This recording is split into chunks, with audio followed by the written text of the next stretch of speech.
All right, guys, welcome back to the breaking down of the photographer on Instagram's lighting name that's going to be better than this at some point challenge.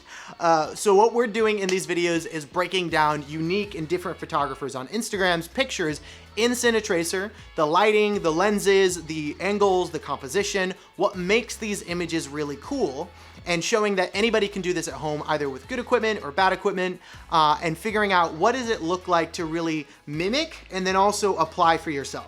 So last week we did Ready Light Media, and we're gonna be doing that again this week with this image right here. Let's jump into it. So this week's photo is really interesting. I think it's gonna teach us a little bit about color as a whole. We're using a RGB spectrum to get a very unique Technicolor look to an image. Not a lot of people love this look, but I think it's good to know how to do it if you ever wanna pull off something more unique. You see this in a lot of modern movies as well as edgy magazines.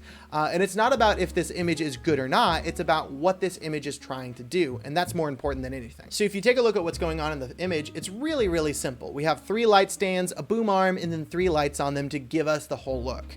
This entire setup could be super cheap, or again, if you wanted to invest some money into it, you could spend a little bit extra. And if we look at the actual final image, it's pretty close to what we got on the Instagram post. We have a red side light from her and then another blue side light from her. I think there's a little bit more red in his image, but I think that this gives a little bit more of a clean overall look.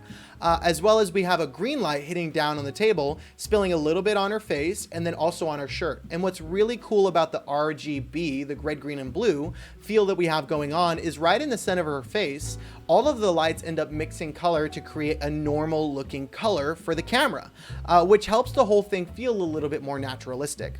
And again, if we look at the lights that are actually in the scene, we have 2 light stands and then a light stand with a boom arm on it. They didn't have a boom arm in the game, so I used a random piece of wood, which you could use at home. I wouldn't recommend it. I think it might be a bit of a safety hazard.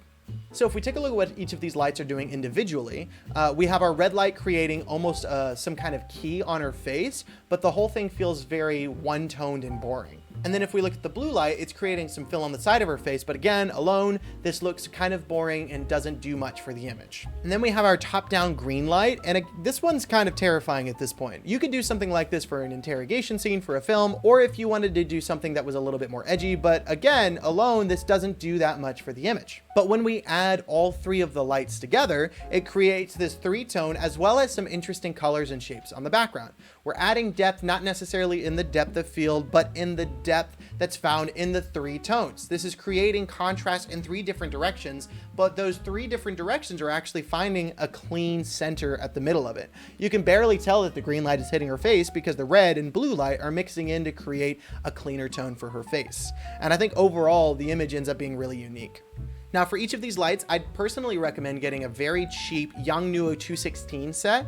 You can get them each for around $56 on Amazon, and they come with different colored gels. The only thing it doesn't come with is a green gel, but you could find something like that for super cheap. So all in all, for everything, you could get this entire lighting setup for super cheap, like $200, and bring it on for a corporate shoot, or use it at home to learn.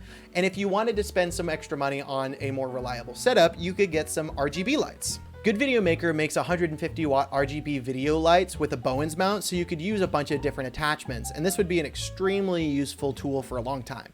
What's really cool about it is they end up being able to be a soft or a hard source, and it's around $360, so you could, for $1,000, have a very good setup for almost anything that you'd need.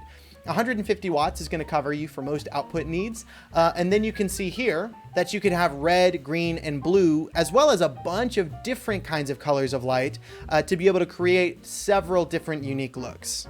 I will say if you're trying to do something like this, I'd recommend getting something like a C-stand. It's a little bit more sturdy, and then you can get some sandbags to hold it down. It'll help for safety, as well as these will last you forever. There has never been a time in my life that I've had too many C-stands. I've always had too few of them, and they're one of the most useful things I've ever invested into for film or photography. And again, if you'd rather not buy this equipment and would like to rent it for a gig, or you're hoping to wait to invest in something more expensive, you could easily get a set of flashes and put gels over them for super cheap. Or if you'd like something continuous, you could get the Westcott FlexLight RGB lights.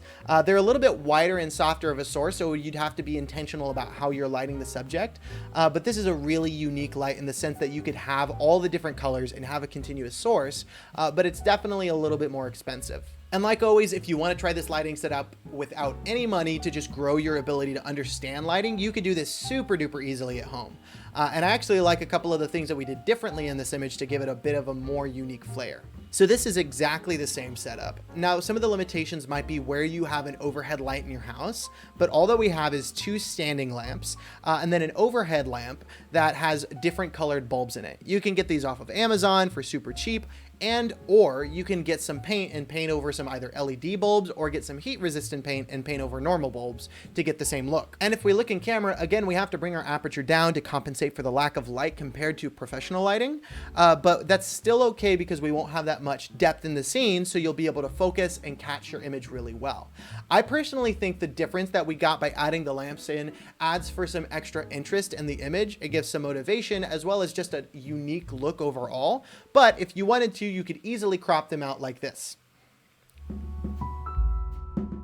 All right, so I think we got a pretty unique image. There's always a lot of different factors into creating different colorful images. And what's awesome is the more that you do it, the more that you get used to understanding possibly different color palettes. So I'd recommend trying out maybe just a weird color palette. Watch a movie this week and try out that interesting look in your photos.